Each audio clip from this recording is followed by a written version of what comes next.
अस्सलामुअलैकुम दोस्तों, आज हम सीखेंगे कि तस्जन और डमास क्या होता है।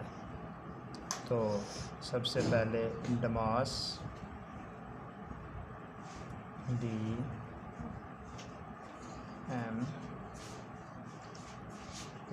DMAS डमास में सबसे पहले है डी। तो D mean divide.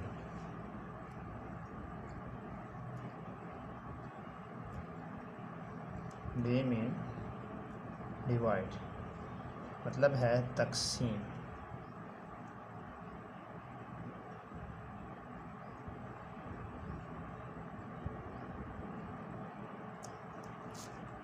M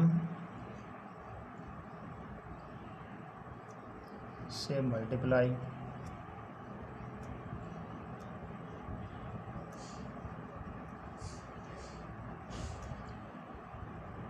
mean क्या हुआ, ज़रब।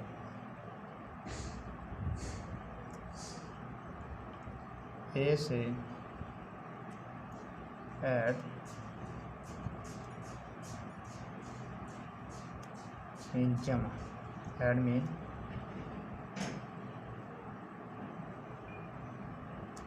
जमा। एस से सब्ट्रैक्ट।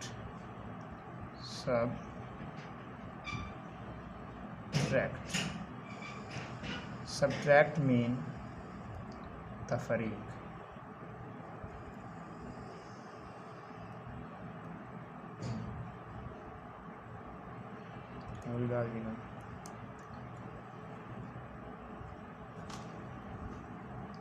तो डी से डिवाइड, एम से मल्टीप्लाई, ए से ऐड, एस से सब्ट्रैक्ट।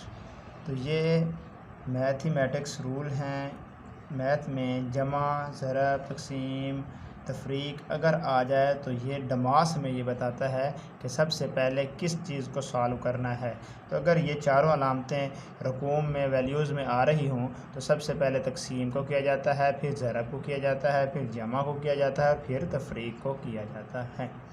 तो इसकी मिसाल मैं तुम्हें समझाता हूँ। मिसाल के तौर पर हमारे पास फॉर एग्ज़ाम्पल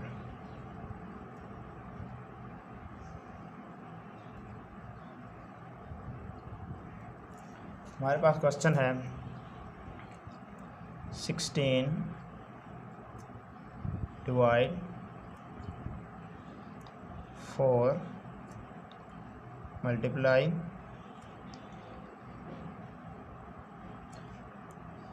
थोड़ा चेंज कर लेते हैं प्लस 18 मल्टीप्लाई 2 सब्ट्रैक्ट 5। इस तरह का जब हमारे पास क्वेश्चन आएगा तो हमने ये देखना है कि यहाँ तकसीम है, जमा है, ज़रब है, माइनस है। तो सबसे पहले किस को हल किया जाए। तो हमें ये डमास का जो फार्मूला है, ये जो कुलिया है, डमास का जो कुलिया है हमारे पास, ये हमें इस चीज़ की रहनुमाई करेगा कि सबसे पहले डी से डिवाइड है तो पहले डिवाइड करेंगे, बाद में चूँकि एम से मल्टीप्लाई है तो फिर मल्टीप्लाई करेंगे, और फिर ऐड है तो जमा करेंगे, और एस है तो सब्ट्रैक्ट करेंगे। तो चलो चलते हैं सवाल की तरफ। तो देखिए सबसे पहले डी डमास के फार्मूले को देखो तो डी से डिवाइड हो रही है। यहाँ पे दो रकमें डिवाइड हो रही हैं जो कि हमारे पास हैं, ये 16 और 4। 16 और 4 को हम क्या करेंगे, पहले इसको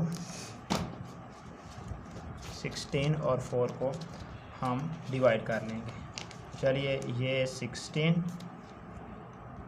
डिवाइड बाई 4, 4 4 ज़ा 16, तो इसका आंसर आता है 4। तो इसकी जगह हम लिखेंगे 4। आगे चलते हैं, बाकी रकम को वैसे ही लिख लेंगे हम। इसके बाद चूँकि डिवाइड ख़त्म हो चुकी है तो अब हमारे पास है नेक्स्ट एम से मल्टीप्लाई। तो मल्टीप्लाई हो रहे हैं 18 और 2।